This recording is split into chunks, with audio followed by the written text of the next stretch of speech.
बिनोट academy of sciences देखने वाले मेरे मौजूद दोस्तों, अस्सलाम वालेकुम। आप सबको आज के इस लेक्चर में वेलकम करता हूं। आज की इस वीडियो में हम डिस्कस करने वाले हैं Friedel-Crafts reaction. Friedel-Crafts reaction discuss करने से पहले हम थोड़ा सा इसका जो हिस्टोरिकल बैकग्राउंड है उस पर थोड़ी सी जो है वो रोशनी डालेंगे, थोड़ा सा देखेंगे कि इसका स्पेसिफिक हिस्टोरिकल बैकग्राउंड है क्या। इस रिएक्शन को सबसे पहले दो केमिस्ट ने फॉर्मुलेट किया था, डेवलप किया था। चार्ल्स फ्रीडल जो कि एक फ्रेंच केमिस्ट था, और इसके साथ जो दूसरा इसका को रिसर्चर था that was the James craft जो कि अमेरिकन केमिस्ट था। और इस रिएक्शन को सबसे पहले इन दोनों ने 1876 में डेवलप किया था। फ्रीडल-क्राफ्ट रिएक्शन बुनियादी तौर पर बेंजीन की अल्काइलेशन और एसाइलेशन को कहते हैं, यानी बेंजीन की अल्काइलेशन और एसाइलेशन की कॉम्बिनेशन या कंबाइन जो नाम है वो हम फ्रीडल-क्राफ्ट रिएक्शन इसको कहते हैं। अच्छा, याद रखें एग्जाम पॉइंट ऑफ व्यू से अगर हम देखें तो एग्जाम पॉइंट ऑफ व्यू से ये रिएक्शन फ्रिक्वेंटली कई सालों तक जो है वो ये रिएक्शन जो है वो आपके एग्जाम का जो है वो हिस्सा बनी है। अक्सर पूछते हैं एग्जाम में, बहुत इंपॉर्टेंट है, और स्पेशली इसका जो मैकेनिज्म है is very important. So on the basis of alkylation and acylation, Friedel-Crafts reaction को हम बेसिक क्लासिफाई करते हैं into two types, Friedel-Crafts alkylation और दूसरी जो क्लास है इसको हम कहते हैं फ्रीडल-क्राफ्ट एसाइलेशन। फ्रीडल-क्राफ्ट अल्काइलेशन में होता क्या है? फ्रीडल-क्राफ्ट अल्काइलेशन के अंदर हम अल्काइल ग्रुप को बेंजीन रिंग के अंदर जो है वो इनकॉर्पोरेट करवाते हैं, इंट्रोड्यूस करवाते हैं। या इंट्रोड्यूस का मतलब या तारुफ करवाना नहीं है, इंट्रोड्यूस का मतलब है यहाँ बेंजीन रिंग के अंदर इनकॉर्पोरेट करवाना alkyl group in the presence of an alkyl halide in AlCl3 aluminium chloride यहाँ एज अ कैटलिस्ट के तौर पर एक्ट करेगा। इस रिएक्शन को हम कहते हैं फ्रीडल-क्राफ्ट अल्काइलेशन। अब इसमें दो चीजें बहुत इंपॉर्टेंट हैं, एक तो अल्काइल ग्रुप, दूसरा जो है वो अल्काइल हैलाइड। देखिए अल्काइल ग्रुप जो है ये हम बेसिकली अल्केन से बनाते हैं। अल्केन से कैसे बनाते हैं? जैसे फॉर एग्जांपल हमारे पास जो सिंपलेस्ट अल्केन है दैट इज मीथेन। अगर मीथेन से एक हाइड्रोजन निकाल दिया जाए तो उसके नतीजे में जो ग्रुप बनेगा CH4 से एक हाइड्रोजन अगर निकाल दिया जाए तो ये क्या बनेगा? CH3 बनेगा। CH3 को हम कहते हैं मिथाइल। तो इसी तरह अगर इथेन से अगर निकालेंगे तो ये इथाइल बन जाएगा, प्रोपेन से अगर निकालेंगे तो ये प्रोपाइल बन जाएगा। एक एक हाइड्रोजन अगर आप अल्काइल में से अल्केन में से जब निकालेंगे तो जो रिजल्टिंग ग्रुप बन जाएगा अल्काइल ग्रुप बन जाएगा। अब अल्काइल ग्रुप यहाँ कोई भी हो सकता है। इसी तरह अल्काइल हैलाइड जो है वो ऑर्गेनिक कंपाउंड्स की एक इंपॉर्टेंट फैमिली है जिसमें अल्काइल ग्रुप के साथ कोई भी हैलोजन अटैच होता है, यानी R ग्रुप के साथ कोई भी हैलोजन X जो है वो अटैच होता है। इस तरह के कंपाउंड्स को हम कहते हैं अल्काइल हैलाइड्स। ओके, ओवरऑल अगर रिएक्शन हम देखना चाहे, वन स्टेप रिएक्शन देखना चाहे तो ये बेंजीन है हमारे पास। बेंजीन के साथ हम रिएक्शन करवाते हैं अल्काइल हैलाइड्स की। जनरल फार्मूला है अल्काइल हैलाइड का RX। X के ऊपर पार्शियल नेगेटिव चार्ज होती है, R के ऊपर पार्शियल पॉजिटिव चार्ज, इसलिए क्योंकि X यानी हैलोजन जो है वो ये मोर इलेक्ट्रोनेगेटिव एलिमेंट्स होते हैं जिनकी वजह से ये मॉलिक्यूल जो है वो पूरा का पूरा पोलर होता है। इस रिएक्शन को हम बेसिकली कैरिड आउट करते हैं इन द प्रेजेंस ऑफ AlX3। यहाँ X चूंकि यहाँ ये भी जनरल X है इसीलिए इसको भी हम यहाँ जनरल X ही लिखेंगे। अगर यहाँ क्लोरीन लिखेंगे तो इसके साथ ये भी क्लोरीन ही आएगा। तो ये याद रखें, ऐसा कभी नहीं हो सकता कि यहाँ आप क्लोरीन लिखेंगे और इसके साथ जो है वो ब्रोमीन लिखेंगे, ये रिएक्शन कभी भी नहीं हो सकती क्योंकि दोनों के अंदर जो हैलोजन ग्रुप है सेम होना चाहिए। अब आप देखें इस रिएक्शन के अंदर ये वाला जो हाइड्रोजन था बेंजीन का ये रिप्लेस हुआ और R ग्रुप आके बेंजीन रिंग के अंदर इनकॉर्पोरेट हुआ और साथ साथ HX बना जो कि हैलाइड एसिड है, बाय प्रोडक्ट के तौर पर बनता है। इस रिएक्शन को हम कहते हैं फ्रीडल-क्राफ्ट अल्काइलेशन। इसी तरह Friedel-Crafts acylation is basically introduction of an acyl group into benzene ring in the presence of acyl halide and aluminum chloride again as a catalyst is known as FC acylation. One step reaction जो है वो benzene ring ये आपके पास acyl chloride कहलाता है। देखिए कि carbonyl functional group है, कार्बोनाइल फंक्शनल ग्रुप के एक तरफ अगर क्लोरीन या हैलोजन लग जाए और दूसरी तरफ अगर R ये तो ये कहलाता है एसाइल। अगर यहां से क्लोरीन निकल जाए तो ये एसाइल ग्रुप कहलाता है। आप देख लीजिएगा इसका ये कार्बन जो है बेंजीन रिंग के साथ अटैच हुआ, यहाँ डबल बॉन्ड जो है वो इसके साथ और R ग्रुप, तो ये पूरा का पूरा जो है वो एसाइल ग्रुप कहलाएगा। सो इस रिएक्शन को हम कहते हैं फ्रीडल क्राफ्ट एसाइलेशन। आइए जरा इसका मैकेनिज्म देखते हैं, इस रिएक्शन का मैकेनिज्म क्या है। सो मैकेनिज्म जो है वो फ्रीडल क्राफ्ट अल्काइलेशन का, सबसे पहले हम वन स्टेप रिएक्शन डिस्कस करेंगे। वन स्टेप रिएक्शन का मतलब ये है कि हम एक स्टेप के अंदर पहले ये शो करेंगे कि किस तरह जो है वो बेंजीन अल्काइल हैलाइड के साथ रिएक्शन करता है। देखें, बेंजीन रिएक्ट करेगा अल्काइल हैलाइड के साथ, RX के साथ। इस रिएक्शन के नतीजे में इन द प्रेजेंस ऑफ AlCl3, इस रिएक्शन के नतीजे में बन जाएगा अल्काइल बेंजीन और साथ साथ HX बनेगा as a by product. Okay, mechanism के जो स्टेप्स हैं वो हम देखेंगे one by one. Step number 1 के अंदर क्या होता है? स्टेप नंबर 1 के अंदर हमेशा होता है जनरेशन ऑफ इलेक्ट्रोफाइल। ये बहुत इंपॉर्टेंट है, यहाँ एक एक स्टेप को आपने अच्छी तरह गौर से सुनना है ताकि आपको आगे जाके कोई प्रॉब्लम ना हो सके। सबसे पहला स्टेप जो है वो generation of electrophile. I recommend, मैं हमेशा आपको ये सजेस्ट करूंगा कि आप एग्जाम में भी इस तरह स्टेप वाइज लिखिए ताकि एग्जामिनर को चेक करने में उसको पता चलेगा कि स्टूडेंट को पता है कि स्टेप के अंदर बेसिकली होता क्या है। नॉर्मली आप अक्सर रट लगाते हैं लेकिन आपको ये नहीं पता होता कि इस स्टेप के अंदर इलेक्ट्रोफाइल की जनरेशन हो रही होती है। सो पहला स्टेप जो है वो है जनरेशन ऑफ इलेक्ट्रोफाइल। होगा कैसे? जनरेशन, इलेक्ट्रोफाइल की जनरेशन जो है वो एल्यूमिनियम क्लोराइड, हम जानते हैं ये बेसिकली कैटलिस्ट के तौर पर एक्ट करता है।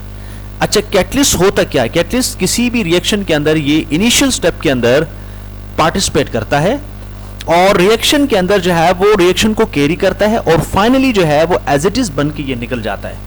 यानी ओवरऑल इसकी केमिकल नेचर के अंदर कोई तब्दीली नहीं आती। तो होगा क्या? एल्यूमिनियम क्लोराइड बेसिकली ये एक लिविस एसिड कहलाता है। लिविस एसिड का मतलब ये कि एल्यूमिनियम जो है वो इलेक्ट्रॉन डेफिशिएंट है। ये क्या करेगा? ये क्लोरीन को दो इलेक्ट्रॉनों के साथ, यानी क्लोरीन के जो 2 इलेक्ट्रॉन्स हैं इस बॉन्ड के अंदर, वो दोनों इलेक्ट्रॉनों के साथ क्लोरीन जो है वो इसके साथ अटैच होगा। अटैच होने के बाद AlCl4 माइनस का मतलब ये है कि 2 इलेक्ट्रॉन जो है वो यहां एक्स्ट्रा आए हैं और चूंकि R के पास कोई इलेक्ट्रॉन अब बाकी नहीं रहा, सो R के ऊपर जो है वो पॉजिटिव चार्ज आएगी। इस तरह की ब्रेकेज को, इस तरह की बॉन्ड ब्रेकिंग को हम कहते हैं हेट्रोलाइटिक क्लीवेज। यानी हेट्रोलाइटिक क्लीवेज का मतलब यह है कि बॉन्ड की इस तरह की ब्रेकिंग हो जिसमें दोनों इलेक्ट्रॉन जो है वो एक ही एटम के ऊपर शिफ्ट हो और दूसरे एटम के पास कुछ भी ना रहे। इस तरह की बॉन्ड ब्रेकिंग को हम कहते हैं हेट्रोलाइटिक क्लीवेज। सो हेट्रोलाइटिक क्लीवेज के नतीजे में आपके पास ये जो R पॉजिटिव है, ये this is known as electrophile. अच्छा, इलेक्ट्रोफाइल बेसिकली होता क्या है? देखिए, इलेक्ट्रोफाइल बेसिकली ये एक इलेक्ट्रॉन डेफिशिएंट स्पीशीज होती है जो कि इलेक्ट्रॉन लविंग होता है, इसके ऊपर पॉजिटिव चार्ज होती है। सो इस रिएक्शन के अंदर जो R प्लस है ये आपका इलेक्ट्रोफाइल कहलाता है। स्टेप नंबर 2, स्टेप नंबर 2 के अंदर क्या होगा? Attacking of pi bond of benzene on electrophile. Step number 2 के अंदर बेंजीन का जो पाई बॉन्ड है, देखिए याद रखिए बेंजीन का पाई बॉन्ड जो है यहाँ एज अ न्यूक्लियोफाइल के तौर पर एक्ट करेगा। ये क्या करेगा? इस R ग्रुप के ऊपर, अच्छा इससे आपने कंफ्यूज नहीं होना, इसलिए कंफ्यूज नहीं होना क्योंकि इसके ऊपर पॉजिटिव चार्ज है, इसके ऊपर नेगेटिव चार्ज है, तो इस इलेक्ट्रोस्टैटिक फोर्स ऑफ अट्रैक्शन के नतीजे में ये दोनों आपस में यहाँ जुड़े हुए हैं। इस तरह ये शो किया गया है electrostatic force of attraction. Basically ये होते अलग अलग नहीं है, तो इसी तरह जो है वो अटैच होते हैं इलेक्ट्रोस्टैटिक फोर्स ऑफ अट्रैक्शन के जरिए।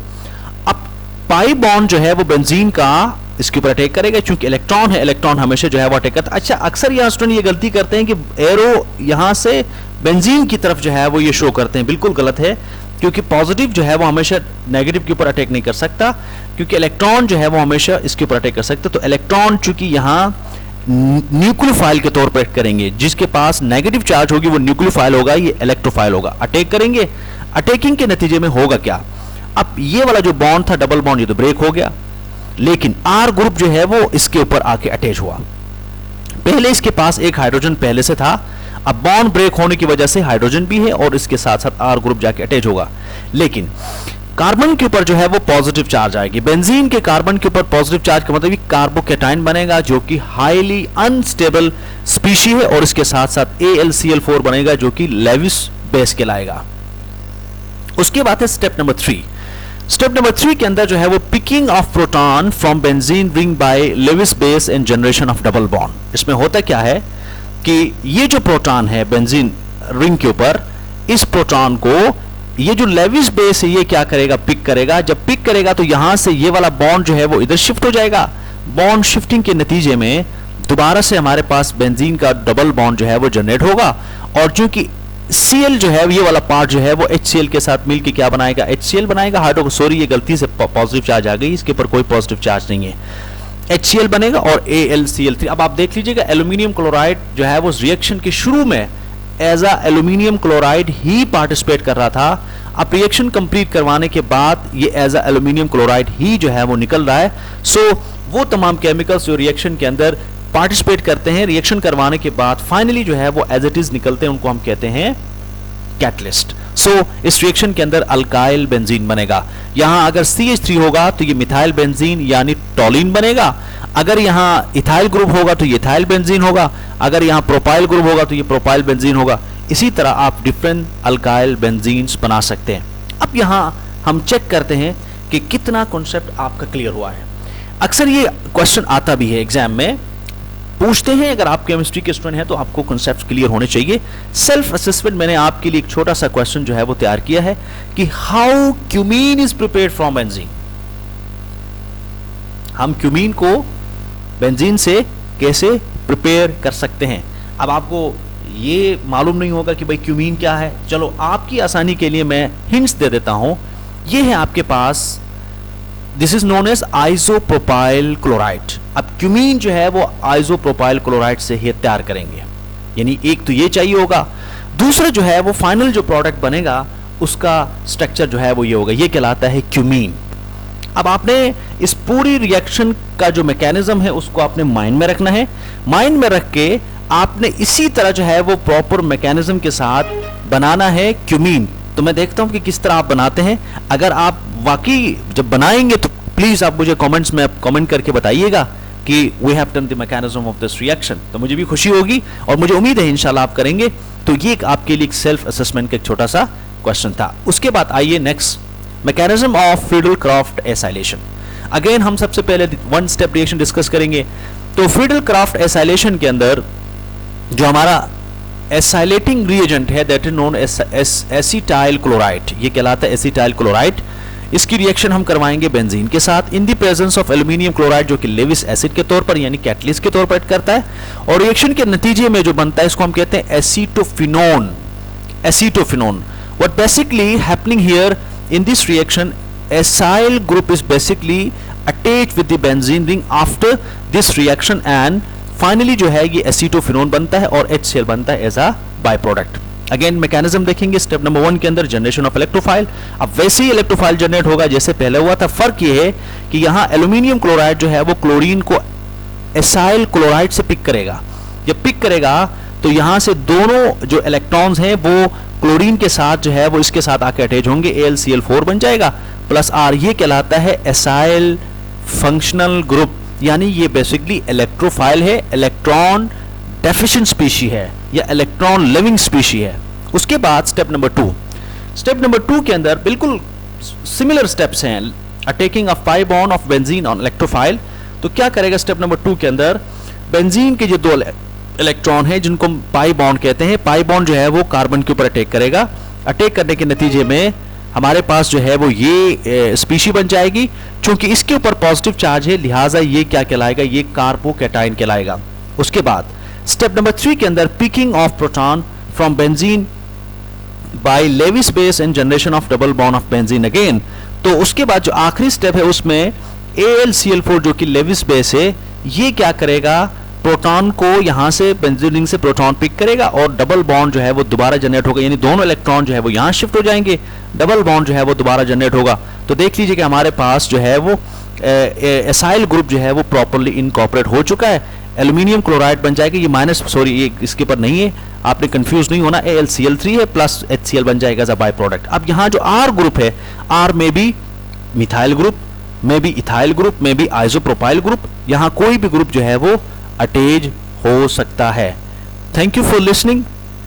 लेक्चर अगर आपको पसंद आया है तो आप लाजमी मेरे चैनल को आप सब्सक्राइब कीजिएगा। इस तरह की इंफॉर्मेटिव वीडियोस आप तक बर वक्त जो है वो पहुंचती रहेंगी और साथ साथ बेल आइकन भी ज़रूर प्रेस कीजिएगा। और प्लीज़ आप थोड़ा सा करें, मेरे साथ दें इस हवाले से। देखिए पैसे कोई नहीं जाते आपके, एक बटन सब्सक्रिप्शन का बटन दबाने से आपके पैसे नहीं जाते हैं। इतनी ज़बरदस्त किस्म के लेक्चर्स आपको मिल रहे हैं। उम्मीद है इंशाल्लाह आप मेरे चैनल को सब्सक्राइब करेंगे। Thank you for listening.